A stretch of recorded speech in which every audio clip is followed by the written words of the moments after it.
Irmãos, nós estamos trabalhando este curso, hoje é a terceira e última aula, que tem como tema Em Busca da Paz, lidando corretamente com os conflitos.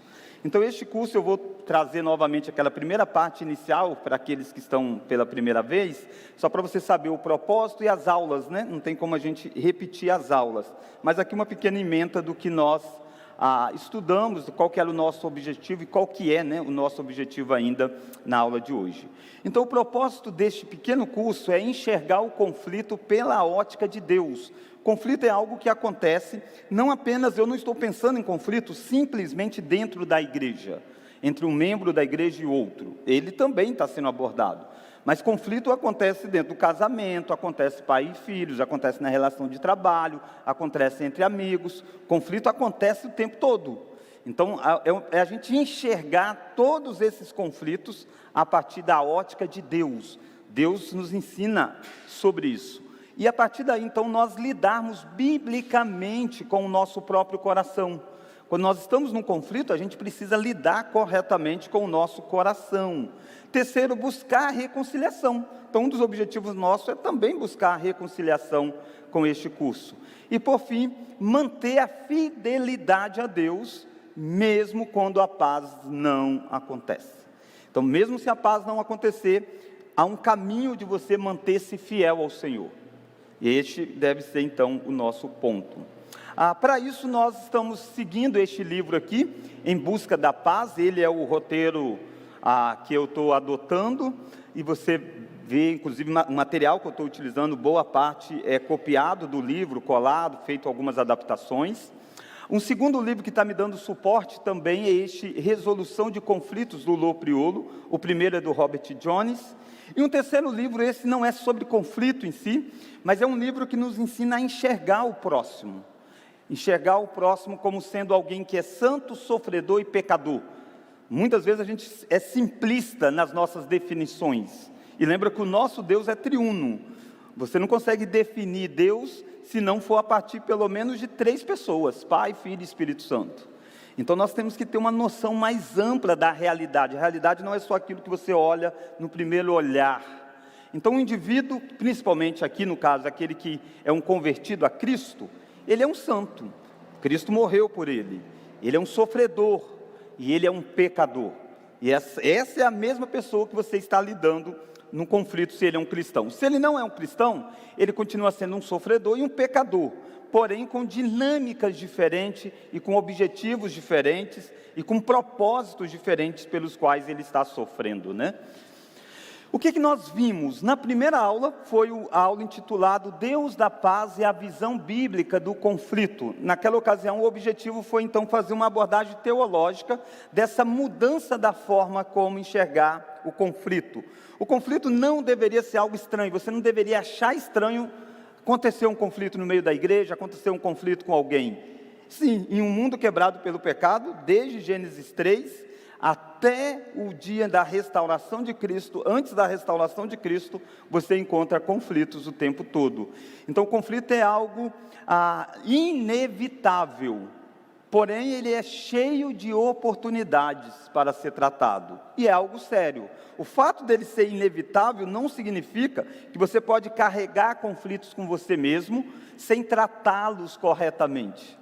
Ele é inevitável, mas na maioria das vezes ele é pecaminoso, e a gente precisa lidar corretamente com o pecado. E no meio do conflito surgem oportunidades para determinadas áreas da nossa vida ser desenvolvida, como paciência, como bondade, misericórdia. Isso é desenvolvido à medida que você está lidando com alguém que está em conflito com você.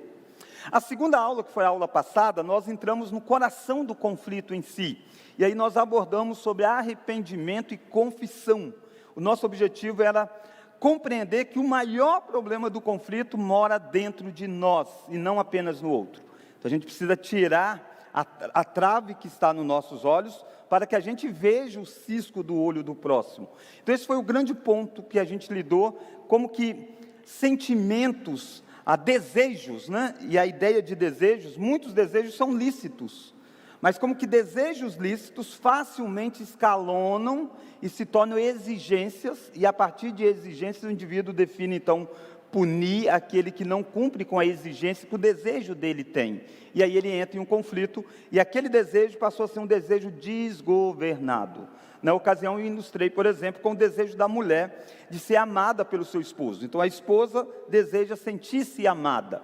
Isso é algo louvável, válido, não há nada pecaminoso com esse desejo.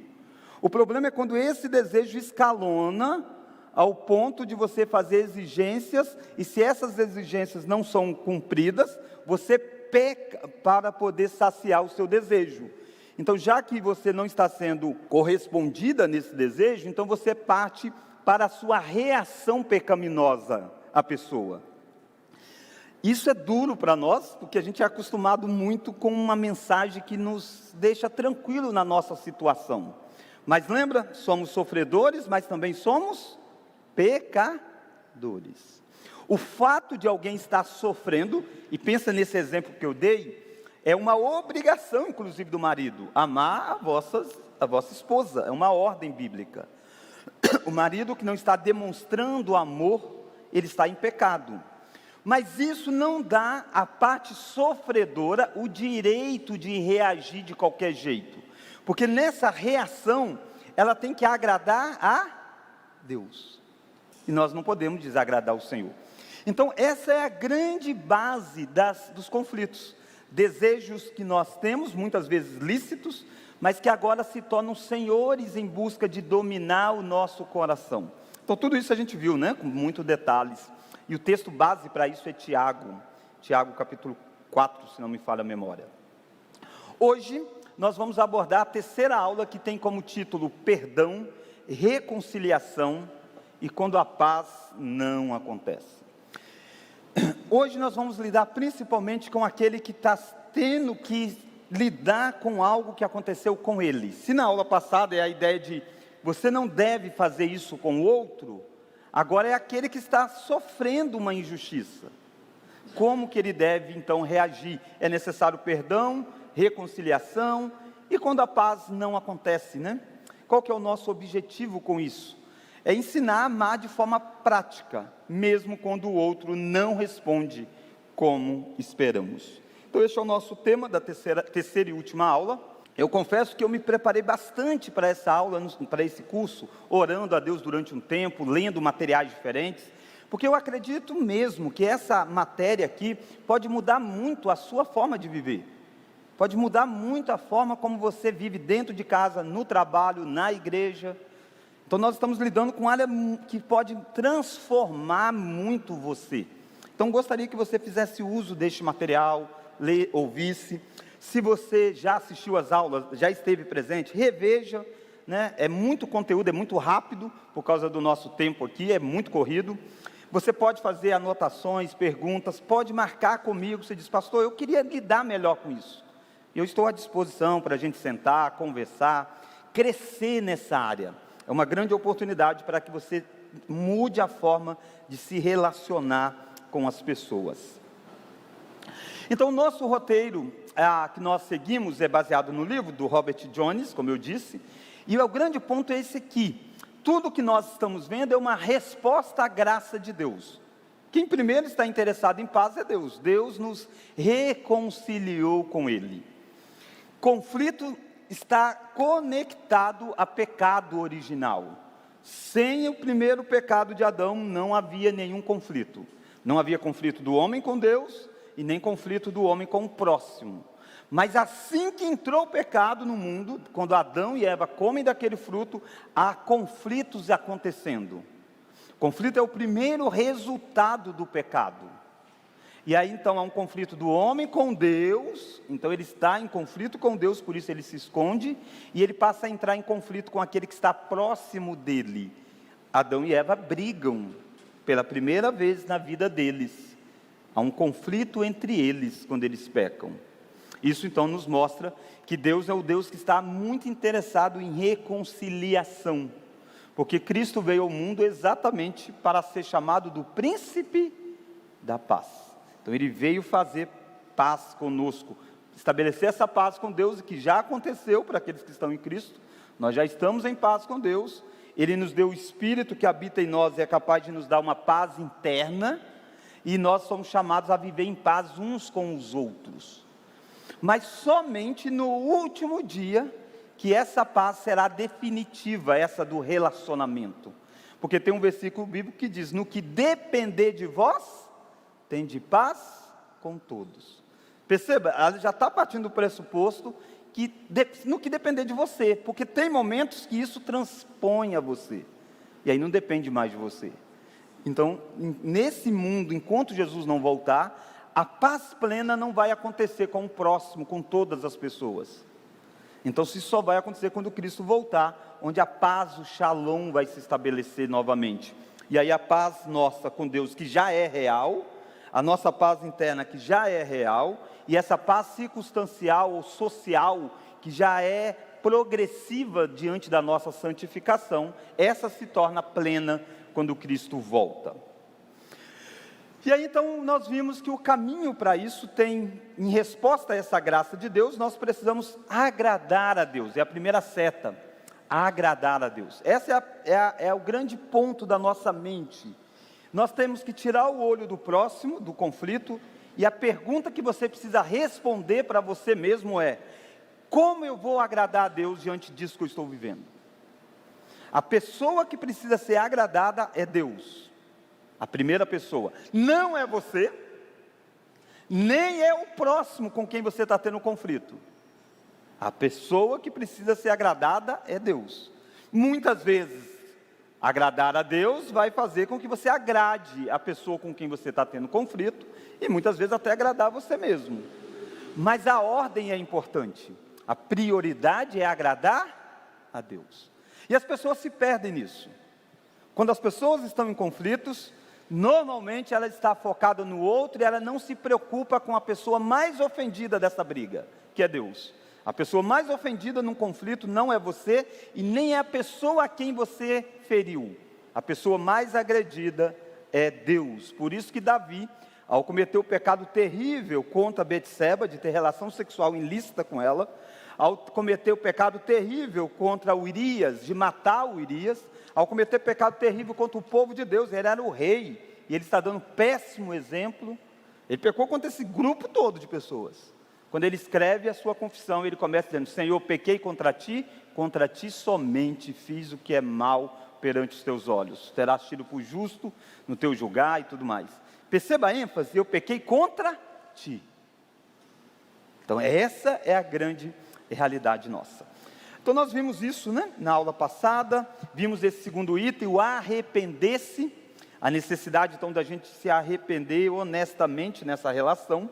E hoje a gente vai focar nesse terceira seta, que é amar. Então o livro se divide nesses 4 grandes blocos. Eu fiz 3 aulas, sendo a primeira aula sobre graça, a segunda aula sobre como agradar a Deus e a necessidade de arrependimento pessoal nosso, e hoje então a relação de amor para com o outro nessa dinâmica do conflito.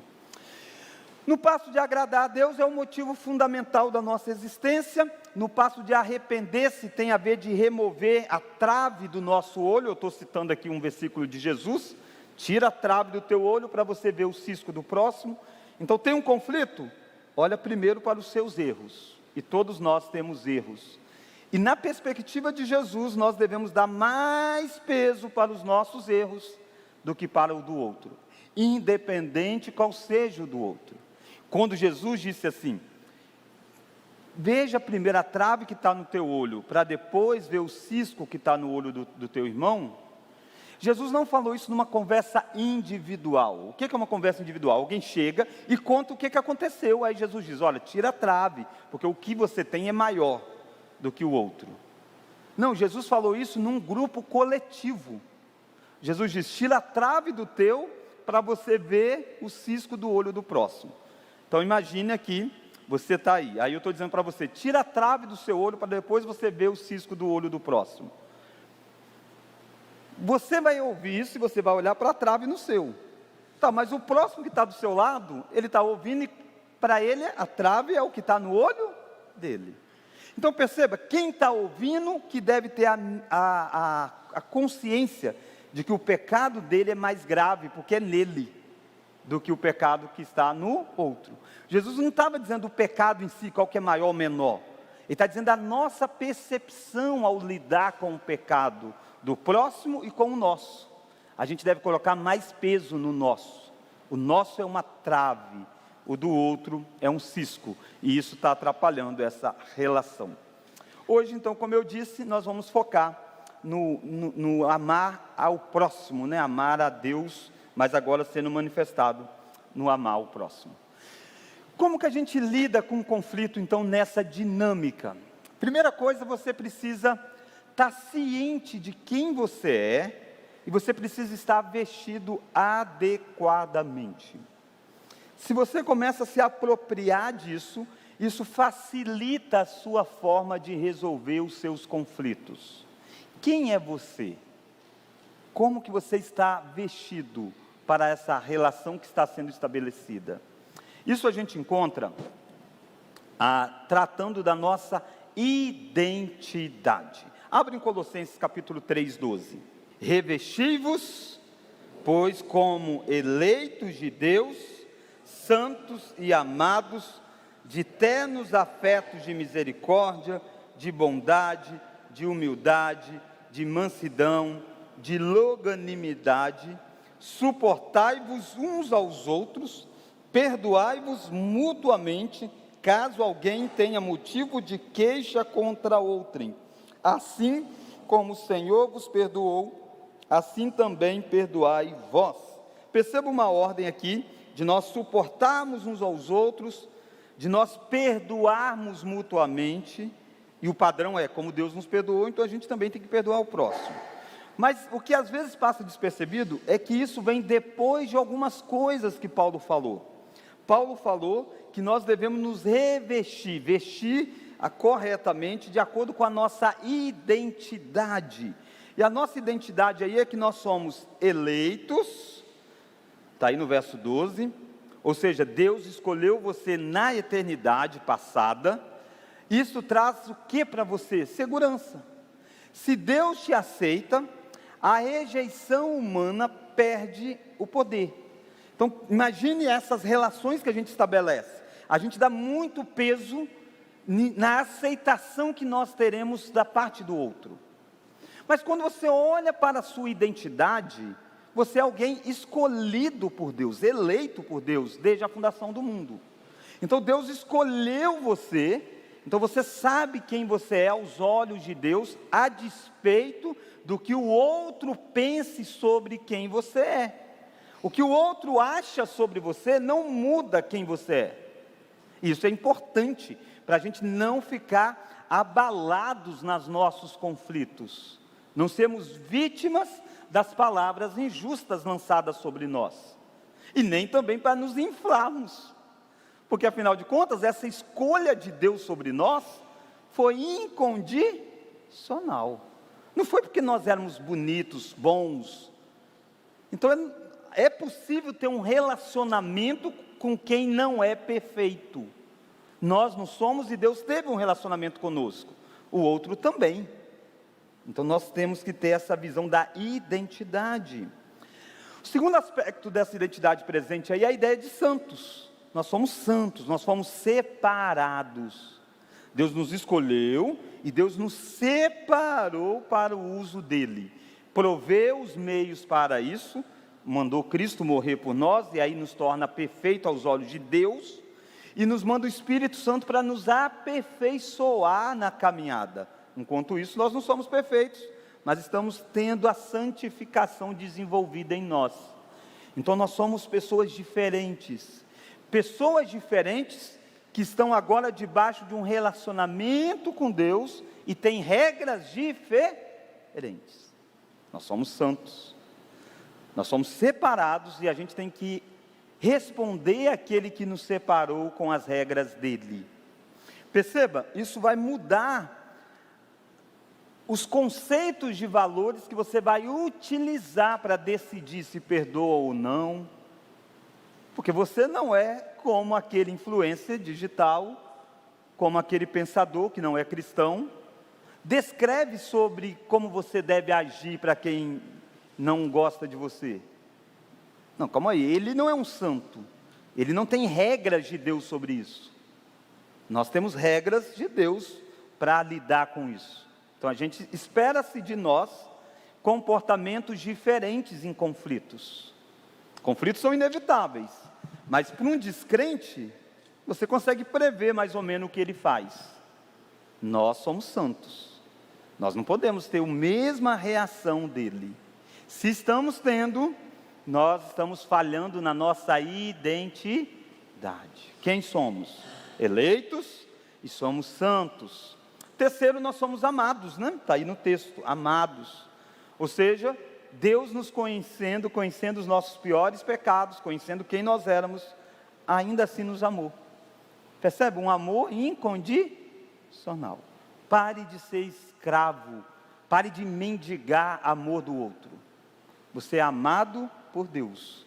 Isso tem que fazer sentido para nós. Diante disso, diante desses três aspectos da nossa identidade, Paulo diz que a gente precisa se revestir como tal. Então ele trabalha aqui a ideia de uma roupa. Então quando você vai para os seus relacionamentos, saiba quem você é. Quem você é não depende do outro, depende de Deus fez em você. Nada pode mudar quem você é. O que muitas vezes acontece é que você não toma posse da sua identidade. Quem você é determinado por Deus. Vista-se adequadamente. Em vez de vestir como o descrente se veste, tenha vestes adequadas. E aqui tem alguns itens: compaixão, humildade, mansidão,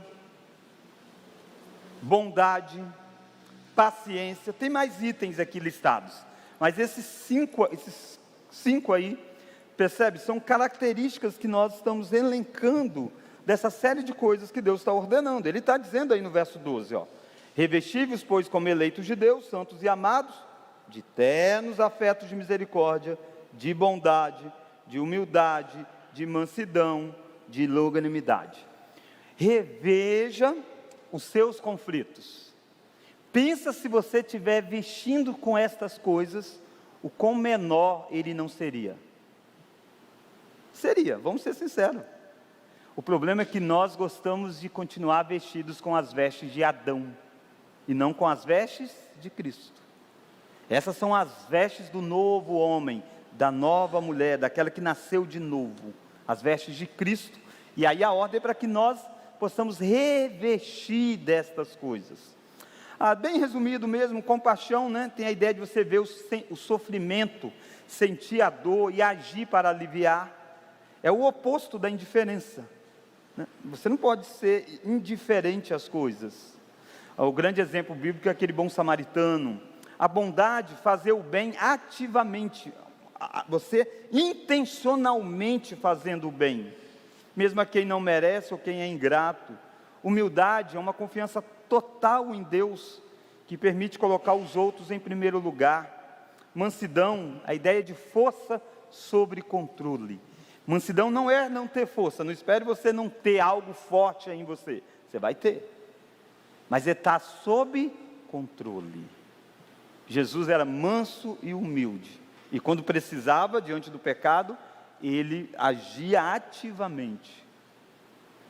Nós precisamos termos as nossas forças sobre controle nossos, por causa do domínio próprio. Paciência, a ideia de um pavio longo, né? Longo e vai. Suportar uns aos outros, perdão, amor, perdão a gente vai focar bastante. Vamos olhar essa frase do Robert Jones, vamos ler? Assim,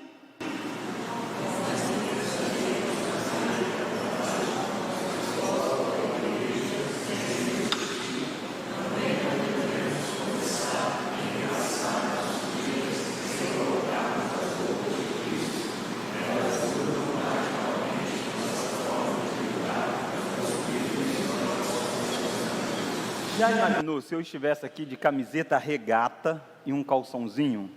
Vocês iam achar muito estranho, não ia não?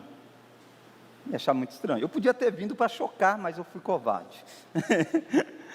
Não é adequado, entende? Você está vestindo de acordo com o ambiente. Como que a gente vive a nossa vida sem vestir-se das virtudes que Deus ordena? Mas a gente quer resolver os nossos conflitos sem antes fazer um check-up de qual desses itens está sobre nós. Nós já nos apropriamos dele. Há uma ordem, revesti-vos. Isso não vem automático. A eleição é automático, Deus nos escolheu. A nossa identidade é em Deus, Deus fez isso por nós. Mas vestir-se de acordo com isso é nossa responsabilidade. Então pense nisso. Então a primeira coisa de hoje é, para lidar com o conflito, saiba quem você é e tenha consciência das vestes que você precisa ter. Sem essas coisas, o seu conflito não será resolvido. Segunda lição, lide com o conflito perdoando. A gente chega agora sobre o perdão em si. C.S. Lewis, um escritor famoso, muito conhecido pelas Crônicas de Nárnia, mas escreveu muito mais do que Crônicas de Nárnia. Tem uma frase que ele diz assim, todo mundo diz que o perdão é uma ideia maravilhosa, até que tenha algo para perdoar. Todo mundo gosta de perdão e fala sobre isso, fulano tem que perdoar o outro. As pessoas deveriam se perdoar mais. Até que ela tem exatamente algo bem objetivo para perdoar.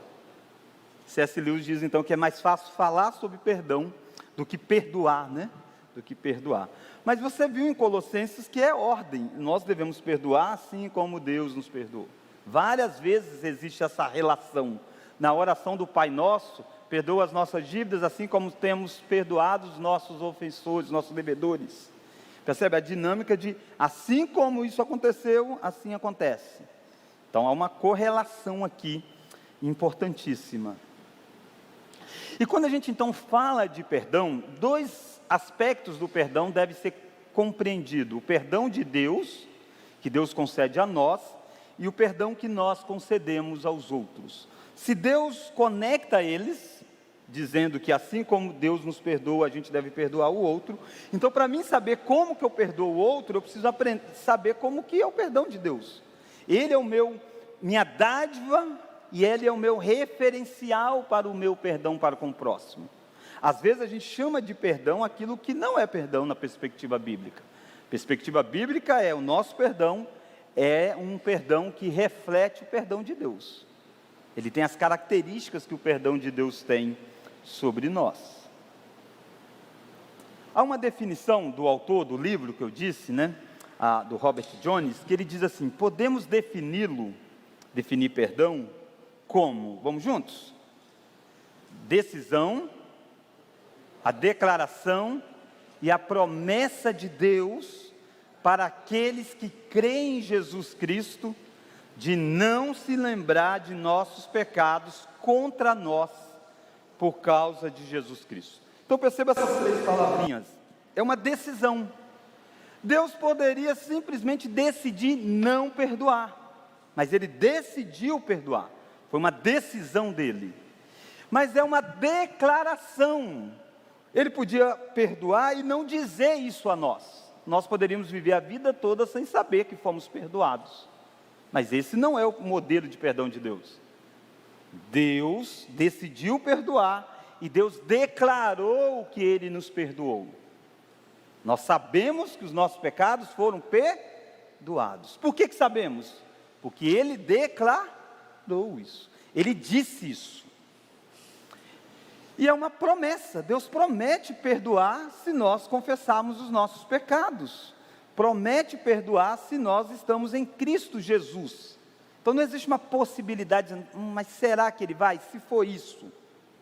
Não, é uma decisão, uma declaração e uma promessa de Deus para todos aqueles que creem em Jesus Cristo. Lembra que esse tipo de perdão só acontece para quem está em Cristo. Aqueles que estão vivendo uma vida fora de Cristo, eles acham que Deus está perdoando eles, e isso é um erro.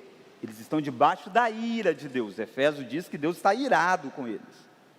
Mas por aqueles que creram em Cristo, o castigo caiu sobre Cristo, porque Deus decidiu nos perdoar, nos declara perdoados e promete a nós que nunca mais vai cobrar de nós isso. O perdão de Deus é um compromisso de Deus de nunca mais cobrar de você aquilo que você fez lá atrás.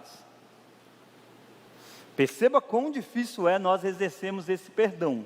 Nós perdoamos, mas na próxima briga a gente está cobrando do outro aquilo que você declarou, que você perdoou lá atrás. Então, você não está cumprindo o padrão bíblico. O padrão bíblico é que Deus promete não mais cobrar de nós. E aí a Bíblia traz vários textos para isso, né? Mas eu quero só chamar a atenção de alguns deles. Abra no Salmo 103, versos 3 e 4, algumas metáforas de perdão que a Bíblia apresenta.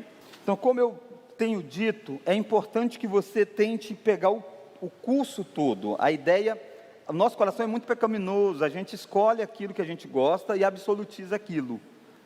Não, você precisa da sua identidade e você precisa lidar com o perdão. Você precisa lidar com isso na vida. E para isso você precisa se voltar para o perdão que Deus deu. Ele aqui é Deus, vamos juntos? E o salmista está dizendo para a própria alma. Ele é quem perdoa todas as tuas iniquidades, quem sara todas as tuas enfermidades. Percebe a ideia de todas as tuas iniquidades, não é algumas, todas. Verso 4, quem da cova redime a tua vida e te coroa de graça e misericórdia. Então ele é que faz isso. Olha o verso 11, como que ele lida com o nosso pecado para fazer isso? Verso 11, pois quanto o céu se alteia acima da terra, assim é grande a sua misericórdia para com os que o temem. Então a ideia é de uma distância infinita, assim como o céu está bem longe da terra, assim Deus com a sua misericórdia, é enorme, não tem como você mensurar. Olha mais, verso 12, quanto dista o oriente do ocidente, assim afasta de nós as nossas transgressões. Percebe? Ele pega 2 pontos, diz assim como o ocidente e o oriente, ele afasta as nossas transgressões, ele coloca bem longe da gente, ele trata assim. Então essa é a forma como Deus lida com o seu pecado, ele trata ele longe de você. Olha Miqueias, abre Miqueias capítulo 7, uma outra metáfora que é usada para essa realidade de que Deus não mais vai cobrar, é porque ele coloca os pecados bem longe, a misericórdia é tão grande. Dê uma olhada nesse grande perdão que Deus tem em relação às nossas vidas. Miqueias 7, verso 18. Quem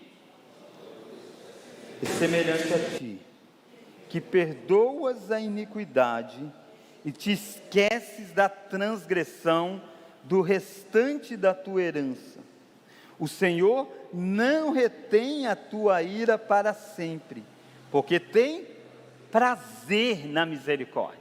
A gente tem que chegar a esse ponto de ter prazer ao exercer a misericórdia com alguém. E perceba que ele diz que Deus esquece das nossas transgressões.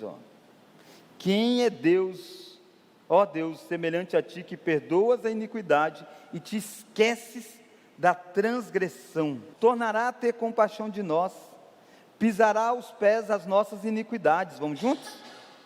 E lançará todos os nossos pecados nas profundezas do mar. É uma figura de linguagem, pensa no mar, e ele pega e lança nas profundezas do mar, não tem como ir lá buscar mais, você não consegue achar algo no mar. É assim que Deus lida com os nossos pecados. Esse é o perdão de Deus. Ele simplesmente decidiu não mais cobrar de mim, de você, aquilo que nós ofendemos a Ele. Verso 20, mostrarás a Jacó a fidelidade, a Abraão a misericórdia, as quais jurastes a nossos pais, desde os dias antigos. A terceira metáfora está em Isaías capítulo 38, olha o verso 17. Eis que foi para minha paz que tive eu grande amargura, tu porém amaste a minha alma, e a livraste da cova da corrupção. Preste atenção agora, porque lançaste para trás de ti todos os meus pecados. A metáfora é, Deus está caminhando e Deus pega os nossos pecados e coloca para trás de Deus, ou seja, Deus não está mais vendo. Perceba nessas 3 metáforas a ideia de que Deus, ao nos perdoar, Ele nos trata como se o pecado estivesse muito longe da gente. E não como algo que está sempre perto, para Ele sempre jogar na nossa cara e dizer, mas você fez isso. Então, esse é o padrão de cancelamento de uma dívida. Como Deus nos perdoa, define como devemos perdoar o próximo. Isso é contracultural, é contra tudo que você vê. Mas Jesus disse que aquele que quiser seguir a Ele, tome a sua cruz e siga. É necessário morrer para si mesmo. É necessário negar a si próprio. Esse é o cristianismo que Deus nos conclama a vivermos. Então esse é o padrão de perdão. Perceba, irmãos, que essa ideia de Deus esquecer os nossos pecados, não é amnésia. Não é assim, Deus não sabe o que você fez no passado. Deus nunca tem nada de esquecimento nele. Para Ele, passado, presente e futuro, é algo que Ele conhece desde o início, porque Ele decretou as coisas. Deus sabe o que você fez. Assim como não pensa você dizer assim, eu vou perdoar quando eu esquecer. Eu não consigo esquecer o que o fulano fez, por isso que eu não perdoo. Isso é uma ilusão. A gente tem memória mesmo. E que bom que temos memória, né? Uns têm mais do que outros. Uns lembram mais de coisas do que outros. Mas o ponto é, eu não vou buscar isso para essa relação. Não vou tratar essa pessoa baseado nisso que ele fez lá. Porque eu decidi não mais lembrar, buscar para trazer. Então esse é o aspecto de Deus. É um compromisso pactual. Por que ele é pactual? Porque Deus fez um pacto com Jesus. Por quem Cristo morresse, Ele não cobraria mais os pecados daquela pessoa. Então há um compromisso. É isso que a gente precisa, ter um compromisso quando a gente perdoa. Entender o que é perdão, entender por que eu estou perdoando. Então eu tenho um compromisso de não mais trazer isso à tona. Lembrando novamente, da definição, já que ele vai ser o nosso modelo, podemos defini-lo como a decisão, a declaração e a promessa. Então o seu perdão tem que ser uma decisão, uma declaração e também uma promessa. O outro precisa saber. Nesse primeiro momento, alguma dúvida quanto ao perdão de Deus? Só sobre o perdão de Deus. Ainda aquela assim, mas se ele fez isso comigo, eu tenho que perdoar. Essa ainda não. Só sobre o perdão que Deus tem por nós. Alguém tem dúvida e quer fazer alguma pergunta? Alguém? Dúvida? Não? Ok. Então, o texto que resume é essa ideia de cancelado. O escrito da dívida foi pregado na cruz e foi cancelado o escrito que era contra nós. Agora a gente então vai para o perdão para com o próximo, já que a gente entendeu um pouquinho, do perdão de Deus, é muita coisa, mas a gente resumiu. Ele é o meu modelo, agora eu vou agir em relação ao próximo. É uma pergunta: devo perdoar uma pessoa que não se arrependeu? Não é só retórica não, pode responder sim ou não, Devo perdoar alguém se ele não se arrependeu? Quem é favorável ao sim, levanta a mão. Vai lá, vai pessoal. Nossa, o pessoal está fazendo assim, com a mão. Vai, vou ficar de costas, aí vocês podem levantar a mão aí e tal. Quem é contrário ou não? Aí não vi.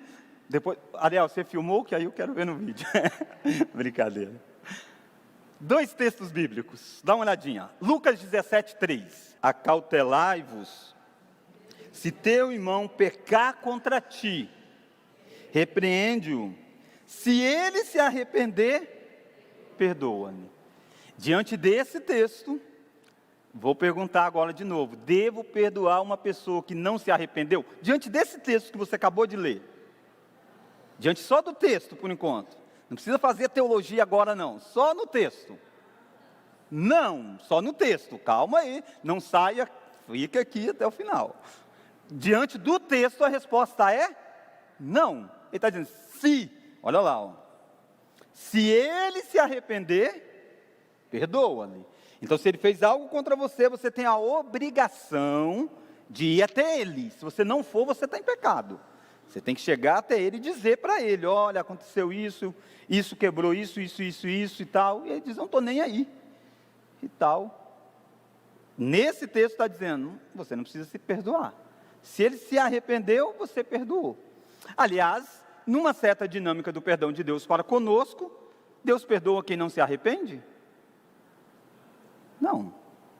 O perdão de Deus para conosco envolve arrependimento. Óbvio que Deus vai gerar esse arrependimento com o Espírito Santo.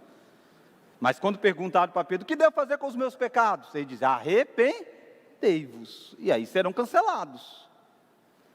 Aí você diz: eu sempre tive certo, embora eu levantei a mão que deveria, mas eu não perdoei no coração e eu estou certo. Calma. É um segundo texto. Olha Marcos capítulo 11. Marcos 11, verso 25. E quando estiverdes orando, se tendes alguma coisa contra alguém, perdoai, para que vosso Pai Celestial vos perdoe as vossas ofensas. Aqui ele manda você ir lá, confrontar a pessoa. Se a pessoa se arrependeu, aí você perdoa. Ele diz isso? Não. Se você lembrar que tem alguma coisa contra alguém, perdoa. É uma ordem. Só com esse texto agora de Marcos, devo perdoar uma pessoa que não se arrependeu? Sim. Aí você diz: pastor, qual dos dois textos que vai ser o meu lema de vida, né? Eu vou escolher qual deles para viver? Os dois são a palavra de Deus, e não há contradição entre eles. O que nós veremos aqui é que eles estão ensinando aspectos diferentes do perdão. Então a resposta é sim e não. Devo perdoar uma pessoa que não se arrependeu? Sim e não, baseado nesses dois textos. Mas eu vou deixar isso mais claro a partir de agora. A Bíblia vai apresentar para nós duas categorias de perdão que precisamos distinguir, para não ficarmos amargurados e nem uma reconciliação barata. Uma reconciliação que não é reconciliação coisa nenhuma, é uma falsidade. Então a gente precisa separar isso em dois aspectos. Nós dizemos, quer ver, Marcos 5, a ideia do diz, né, está no foco na oração vertical. Ao você ter um relacionamento com Deus, quando você estiver orando, se você saber que tem algo não resolvido, você precisa perdoar aquela pessoa. A sua relação com Deus exige que no seu coração tudo esteja quitado, tudo esteja resolvido. Lucas tem a ver com a relação horizontal, que tem a ver com a reconciliação com o indivíduo. Então o que você tem na verdade é um lado incondicional e o outro lado condicional. Nós precisamos obedecer ambos os mandamentos. E precisamos fazer isso, então, entendendo os dois níveis de perdão que há. Esse perdão que está dentro do nosso coração, ele acontece sozinho com Deus e independe do outro. Se você tem alguma coisa no seu coração contra alguém, não depende nada do outro, só depende de você e Deus. Restabelecer um relacionamento requer algumas coisas. Por isso que a Bíblia diz: no que depender de vós, tende paz com o outro. Mas muitas vezes não vai acontecer. Mas é possível ter paz com você e com Deus, com o seu coração. Então nós chamamos isso do primeiro nível, aqui embaixo, nível 1, a fundação, que tem a ver com o nosso coração. Tem a ver com o nosso coração. Isso tem a ver com limpar, liberar da amargura, e a amargura adoece.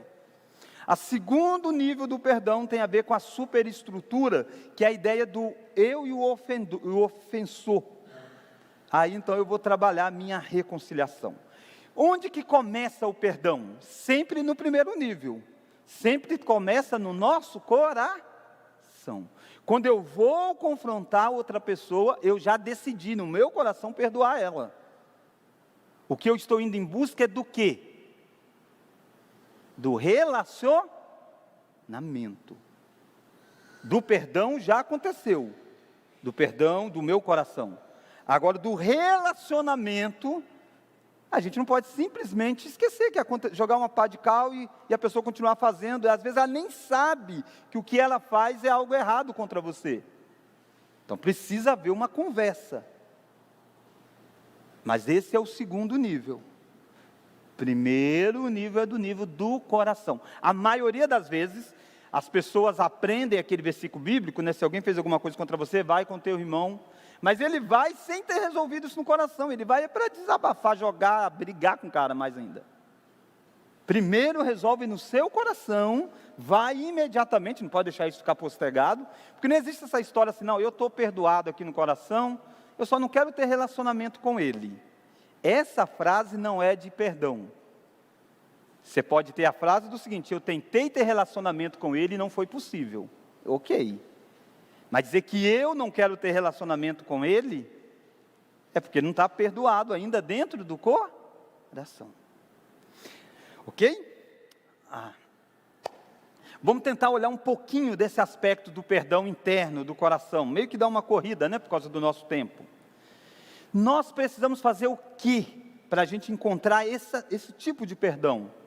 Renunciar ao papel de juiz. O papel de juiz é o papel daquele que vai julgar. A gente precisa parar de brincar de juiz. A Bíblia não nos chama sermos juízes das coisas que nós estamos envolvidos. Ela nos chama lançar para o Senhor. Então essa busca de nós fazermos justiça em nosso favor com as nossas próprias mãos é algo pecaminoso, em nosso favor que eu estou dizendo. É pecaminoso. A Bíblia diz para nós que o trono pertence a Cristo. E a dificuldade de perdão é que a gente não quer sair do trono do juiz. A gente quer ser o legislador e o juiz da demanda. Quando a Bíblia diz que a vingança pertence ao Senhor, Ele a retribuirá. Olha aqui no cantinho do slide, Gênesis 50, está aqui transcrito uma frasezinha, é José. José viveu tudo aquilo que você já sabe. E ele tem os irmãos diante dele. Ele diz: acaso estou eu em lugar de Deus? Então, essa é a grande questão. Nós queremos estar no lugar de Deus, então a gente não aceita levar desaforo.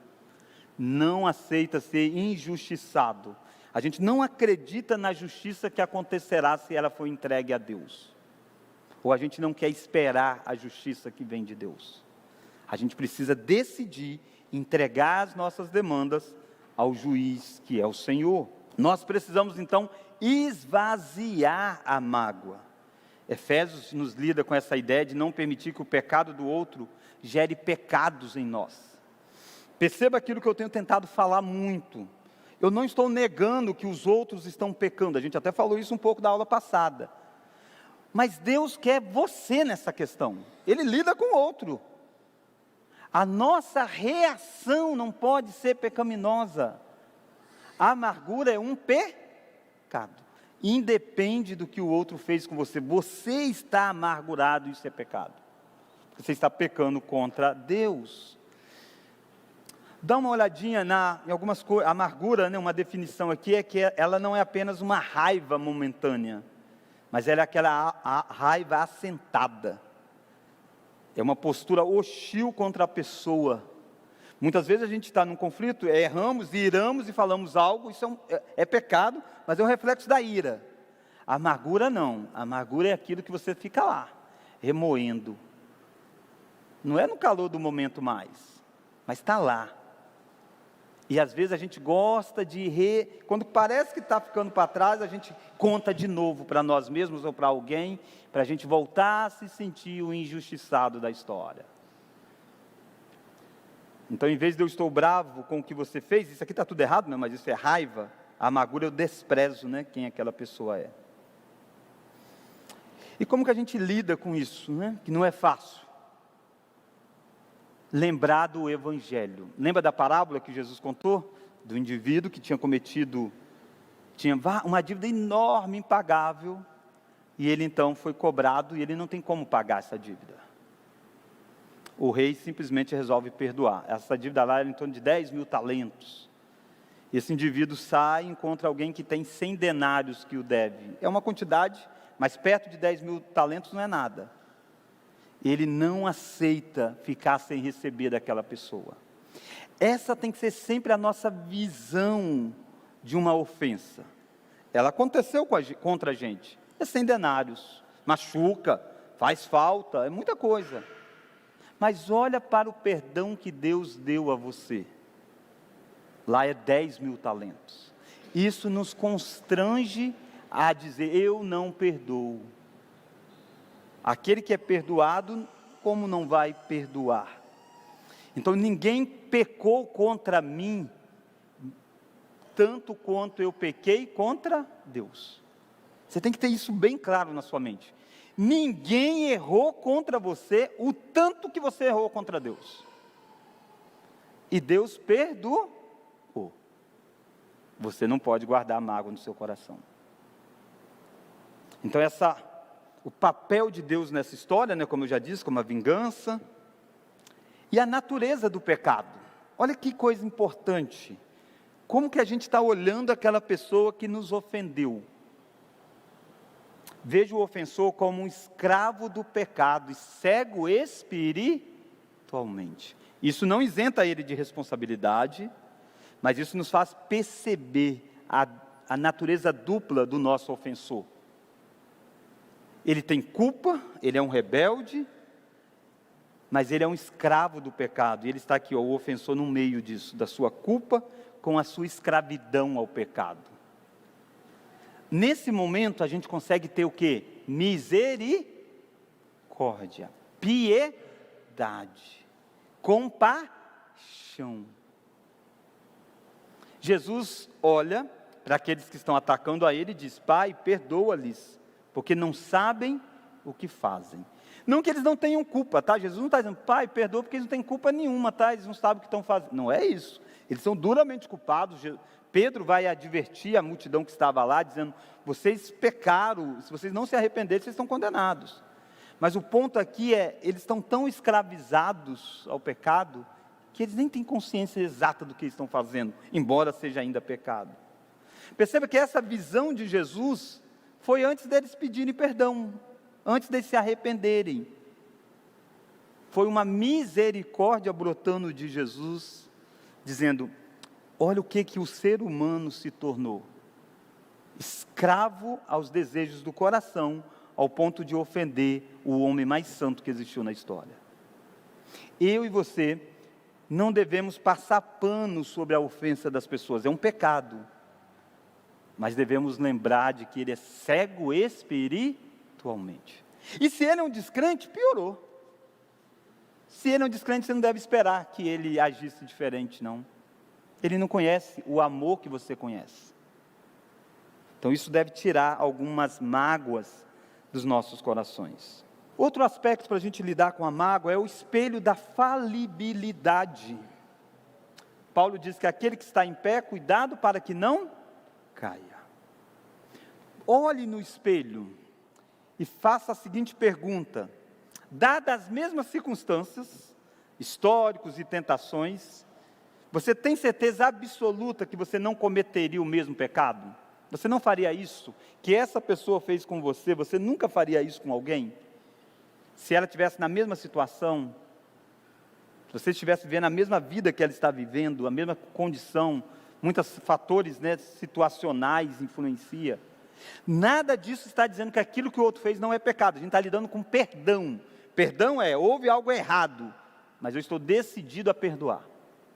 E para que eu livre com a mágoa, eu preciso ter crenças corretas. E a crença correta é, eu conheço que é o coração do ser humano pecaminoso. Eu sei que eu também poderia fazer. Tem uma frase, aqui ele cita um outro autor, mas eu gosto da do Sproul. O Sproul, certa feita, foi assaltado. E aí, após levar o negócio dele, eu não lembro direito o que, não sei se foi, acho que foi a mochila com alguns pertences, ele para e ora a Deus. E na oração dele diz, Senhor, obrigado porque eu fui o assaltado e não o assaltante. Ele está dizendo, o que muda entre eu e aquela pessoa foi a graça do Senhor na minha vida. Então isso é importante, saber que nós temos novos padrões de comportamentos, porque Deus nos mudou, nós seríamos capazes de fazer coisas tão terríveis quanto. Então é possível exercer misericórdia com essa pessoa. A A humildade mata a amargura. Somos feitos do mesmo barro que nossos ofensores. Somos todos descendentes de Adão. E a terceira questão, nessa decisão do perdão individual, prontidão para reconciliar. Eu estou de portas abertas para a reconciliação. Enquanto isso não está decidido, você ainda não lidou com a amargura e nem lidou com a questão do julgamento. É fácil dizer, eu perdoei no coração, eu só não quero ter relacionamento com ele. Então não houve perdão. Perdão verdadeiro, você chegou ao estágio de você estar pronto para a reconciliação. Ela vai acontecer ou não? Depende. Mas você está com as portas abertas para a reconciliação. E aí você chega para o segundo nível, que é então resolver o relacionamento que houve o conflito. Às vezes a gente ignora aquilo que a Bíblia diz de passos. A Bíblia não fala para você ficar mantendo no seu coração algo que te ofendeu a vida toda. Ela fala para você ir falar com aquele que te ofendeu. Repreensão é uma forma de demonstrar amor. Provérbios diz para nós que melhor é a repreensão feita abertamente do que o amor oculto. É melhor a repreensão que precisa acontecer. Jesus, ao se referir às igrejas do Apocalipse, ele diz, eu repreendo e castigo a todos quantos amo. Ele repreende. Quando a gente desiste de um relacionamento, a primeira coisa que a gente faz, a gente não está nem aí mais com o que o outro faça. Quando algo é precioso para a gente vai em busca da pessoa. E é isso que é o desafio para nós. Naturalmente que a gente não deve criar a seguinte regra, tudo que fizer comigo eu vou lá conversar com ele, eu fiquei chateadinho, vou lá falar com ele. Você não vai parar de estar na porta dos outros, né? Nós somos muito sensíveis, né? Eu brinco assim, conversar sobre o casamento é muito importante, atenção os casais, ter conversa sobre casamento, né? Vamos discutir a relação, é muito importante. Só não dá para você fazer isso toda semana, porque senão vai só ser briga. Né? Então tem gente que tudo que não, eu quero lá tirar, não, aí você vai ficar só brigando. Então a Bíblia faz uma distinção entre algo relevante, algo profundo e algo que faz parte de um mundo quebrado, machucou, mas você consegue lidar com isso. Provérbios 19:11 vai dizer para nós do caminho de relevar. Então muitas das ofensas a gente releva e vida que segue. Perdoamos, está resolvido, isso não tem nada. Relacionamento está continuando sem precisar de confrontação, porque não houve algo grande. Então é uma ofensa menor, não intencional, ou acidente isolado. Pedro diz para nós que cobrir o pecado, né, com amor. Então é uma atitude, você cobrir aquilo, está resolvido. Mas há coisas, Mateus 18 diz isso para nós, de que é necessário passos, porque foi grave, a relação para ser estabelecida precisa ser tratado. Quando o pecado é grave, quando desonra a Deus, relacionamento ficou abalado, não tem mais relacionamento, há um prejuízo para aquele que ofendeu, há prejuízos para outros, ameaça a unidade da igreja, você não consegue viver com alguém dentro da igreja, então você precisa dar os passos, que é o passo de repreender. O que você deveria fazer nesse processo? Você deveria se preparar para isso, não deveria ir lá no calor da sua emoção. Você não está indo lá para desaguar o que você pensa para aquela pessoa. Você está indo lá para confrontar no intuito de restabelecer relacionamento. Como eu disse, o perdão no seu coração já aconteceu. O que você quer é ter de novo essa pessoa para você caminhar com ele como você sempre caminhou. Então prepare-se, examine, entra aquele princípio, tira a trave do seu olho, vê o que você não errou nesse conflito antes de você chegar lá. Você errou também, então avalie essas coisas. Faça um exame de consciência. Tenha convicto de que o seu perdão no seu coração aconteceu. Qual é a motivação de você ir lá nessa conversa? Buscar a reconciliação ou apenas vencer a discussão? Eu vou lá porque eu quero ver ele pedir perdão. Entende? É muito sagaz isso. Temor a Deus, eu estou buscando agradar a Deus? Ou eu temo a reação da pessoa? Tem gente que não dá o passo, porque diz, pastor, se eu for, ele vai falar muitas e boas comigo. Mas Deus mandou. Você perdoou ele no seu coração? Perdoou. Então você tem o dever de ir lá. A reação dele não cabe a você. É um princípio bíblico. Então estou buscando agradar a Deus? Se eu estou, eu preciso ir. Privacidade. Essa conversa é você e ele. Mateus vai você e ele primeiro, né? Então tem que ser feito face a face, né? Evitar a exposição pública, triangular. Você fala para outra pessoa, não, vai você e a pessoa, conversa. Ninguém mais precisa saber disso. Evite a internet, né? Evite mandar o WhatsApp só. Às vezes você manda escrito. Escrito quem dá o tom e quem lê. O tal do escrito é terrível, meu amigo. Se você estava bem com a sua esposa, ela te manda ir na padaria, você, que bom ter que ir na padaria. Se não, por que ela está mandando eu ir na padaria, né? É o mesmo texto. Então o tom quem dá e quem lê. Então evite, né? Evite essa conversa dessa forma. Tente olho no olho. Use a primeira pessoa, eu senti. Pergunte em vez, né? Ajude-me a entender, eu quero compreender isso, o que isso aconteceu, por que você agiu assim, né? O que eu fiz que gerou isso? São perguntas que elencam possíveis respostas. Esteja disposto a ouvir, ouça o que a pessoa falou. Às vezes você chegou lá com algumas compreensões, e quando ela falou, você viu que você tinha várias coisas que você tinha errado na verdade, você era o ofensor da história, descobriu isso nessa jornada. E aí então conceda o perdão, e aí você deve trabalhar esse perdão dessa seguinte forma: eu não vou remoer este pecado. Você fez a reconciliação com a pessoa? Pronto. Eu não vou remoer este pecado. Reconciliou, não sai de lá e vai contar para os outros, mas ele fez isso e tal. Acabou, remoeu não, acabou, resolveu. Eu não vou usar isso mais contra você. Independente do que as relações passam a partir daí, eu não vou usar isso mais contra você, porque isso já foi resolvido. Que venha novos problemas. Mas isso a gente jogou lá nas profundezas do mar, isso eu não vou mais trazer. Afinal de contas, eu declarei para ele que eu perdoei ele. Relacionamento feito. Então há muitos apertos de mão que é só naquele momento. Saiu da porta para fora, a guerra continua. A gente deve romper isso. Por causa do tempo, a gente vai passar essa parte aqui. A ideia seria você servir, né? Reconciliação é o início. Então agora serve aquela pessoa. A Bíblia fala isso, admoestar, encorajar, amparar, ser um fraco, ser um desanimado. Ele precisa da ajuda cristã. E você é a pessoa para isso. E quando a reconciliação não acontece, pastor? Lembra que o Senhor viu o seu esforço.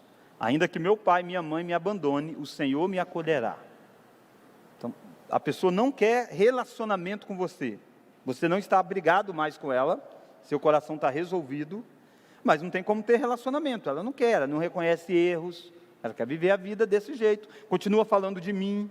Ok, é decisão dela. Mas Deus se agradou. E o meu propósito no conflito é agradar quem? Deus. Não é agradar a mim, nem agradar o outro. No final das contas, o resultado não depende. O resultado depende de muitos fatores, não depende só de mim. Mas agradar a Deus só depende de mim. E a gente pode agradar a Deus sempre num conflito.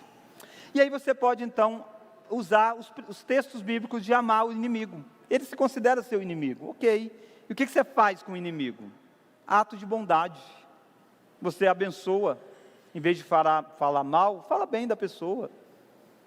Recuse a fazer fofoca, a fomentar isso adiante, né?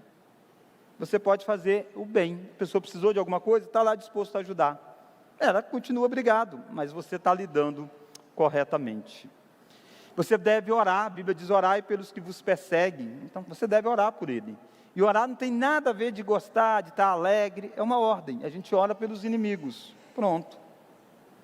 O que você deve orar? Ore pelo ofensor, ore por você, para que você tenha sabedoria, para que você seja protegido da amargura. Não é fácil. As pessoas gostam de alimentar o nosso coração. As pessoas vão chegar para você e dizer: ele continua fazendo isso, ele continua fazendo aquilo. O seu coração não depende do outro. E ore pelos outros, pelos aqueles que estão afetados por este conflito. Há momentos em que você precisa buscar ajuda. Às vezes buscar ajuda com um conselheiro, com alguém maduro na fé, com um pastor, com um presbítero, dizer, olha, eu estou com dificuldade para estabelecer essas relações. Às vezes com ajuda é possível, às vezes mesmo com ajuda isso não é possível. Dependendo do que aconteceu ao passo da disciplina eclesiástica, a Bíblia diz isso. Se ele se recusou ouvir a igreja, a gente está falando de coisas grandes que aconteceram. Então, ele vai ser disciplinado, porque ele não está agindo como irmão. Está lá em Mateus 18. Quando a gente lida com coisas que têm a ver com crime, não dá tempo aqui da gente entrar nisso, por causa do tempo, há um lugar da autoridade civil. O perdão não tira a responsabilidade civil. Existe uma pessoa que foi um abusador. Existe autoridade civil para tratar disso. O perdão do nosso coração independe. A gente precisa ser tratado, lidar com a amargura, ser cuidado. Lógico, quando eu citei essa questão de um abuso, é algo que fica marcas profundas, Você precisa trabalhar isso, não é algo assim da hora para outra. Mas o seu coração é possível encontrar perdão a partir de Deus. Estabelecer relacionamento? Muito difícil. Essa pessoa precisa passar talvez pelas autoridades civis? Com certeza, a maioria das vezes. Então, há espaço para tudo isso, Quando as coisas caminham nesse sentido. Estar contente em Deus independe do estado do relacionamento. Paulo diz, eu aprendi a viver contente em todo e qualquer situação. Este é o nosso alvo. Mateus, vamos ler? Mateus 5:9. Bem-aventurados os pacificadores, porque serão chamados filhos de Deus. Enfrentamos a tensão da repreensão, buscamos a reconciliação através do serviço e encontramos descanso em Deus quando a paz humana falha. A gente não faz isso porque o outro merece, nem a gente merece. A gente faz isso porque Jesus merece, porque Ele é quem governa a nossa vida. Vamos orar? Como eu disse, me coloco à disposição para a gente interagir, com perguntas depois. Manda mensagem, marca conversa. Eu acho que eu fiz um estudo aqui de muita coisa em pouco tempo, reconheço isso, mas espero que possa redirecionar a nossa vida. Vamos colocar de pé? Vamos orar? Ó Deus, nos dê a nós aqui um coração disposto a perdoar. Sabemos que nessa vida nós causamos conflitos, e nós somos vítimas de conflitos. Por isso, dê a cada um a compreensão de quão terrível é o pecado, e como que ele está em tudo em nós. E quão grandioso é o Senhor, quão misericordioso é o Senhor, que em vez de nos tratar com ira e justiça, o Senhor nos tratou com misericórdia e graça. E o Senhor proveu o príncipe da paz, para que ele fosse odiado em nosso lugar, esmagado numa cruz, para que nós pudéssemos ser reconciliados. Obrigado, ó Deus, porque os nossos pecados não causam mais separação entre nós e o Senhor.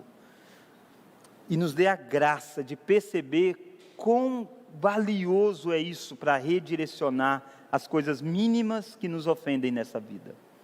Por isso nos dê a graça de perdoar no nosso coração. Se há em nós, se há alguém aqui que tem a raiz de amargura, que o Senhor possa lidar com isso. Que eles possam ser confrontados, o quanto que isso tem adoecido espiritualmente. E assumindo a identidade cristã, possam viver em uma vida de novidade. Nos dê a graça, ó Deus, de restabelecer relacionamentos que porventura fiquem quebrados. Que nós possamos estar dispostos a restituir quando é necessário. Que nós possamos estar dispostos a falar quando nós fomos ofendidos. E nos dê a graça de vermos corações quebrantados diante do senhorio de Cristo. E por isso humilhados, voltados para o Senhor em união.